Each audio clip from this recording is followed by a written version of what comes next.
it takes a lot of courage to evolve beyond your old self. The patterns, the ruts, the habits, they're all carved in pretty deep. But evolution of us, the maturation of us, the movement of us calls us to evolve beyond our old self. And what does that mean? It means letting go, really. It means transforming aspects of ourselves, transforming aspects of how we've lived our lives, of certain patterns that we've lived by in many ways, thought patterns, emotional patterns, this sort of endless cycle that it's easy to get caught up in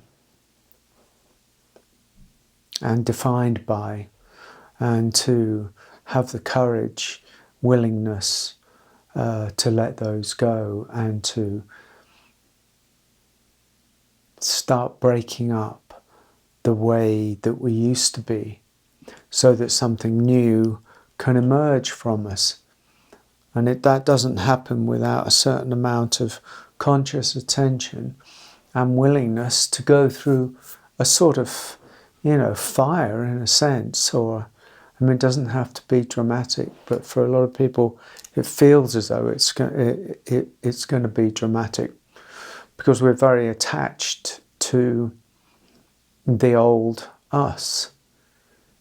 We're very attached to the habituation that we've adopted. We're very attached to beliefs. We're very attached to the emotional security or even insecurity, that has come to define our lives.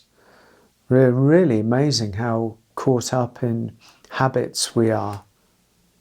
How much of our lives, how much of your life is lived according to habit. Well, habit is just habitual, right? Habitual tendencies, habitual patterns, habitual ways of reacting, responding, interacting with ourselves and with the world. It's almost like we're semi-Pavlovian.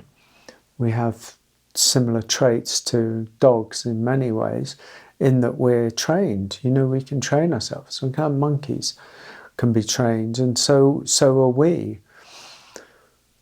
Wow.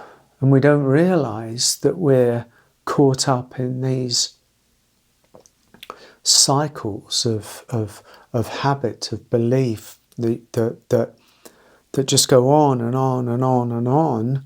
And the only way they change, the only way we change is to turn our attention to them and to see, consciously have a look at them, to consciously inquire, who am I? And who am I if I let go of these? Or what does it mean to let go of this? Is it possible for me to let go of this old definition of myself? And I'm not talking on a superficial level of recreating ourselves as better versions of ourselves. I'm actually talking about dismantling the old, dismantling the habitual assumptions that we make, the habitual tendencies that we adhere to, that we follow. I'm talking about undoing those and then living from what's left, of seeing what's left when everything starts to come undone. So, it's not about, I'm going to get rid of the old me and then I'm going to be this new, stronger, more successful version of myself. It's not anything like that.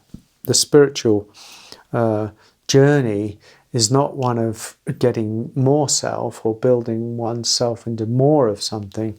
It's actually the journey of less of something, to strip away the faults, to strip away everything that we believed about ourselves that is actually outworn, assumed, unconscious, habitual, programmed into us in effect, and to see where those play out in life, and to see whether we've got the courage, capacity, willingness to actually start to kind of let them go, to choose to show up in a different way.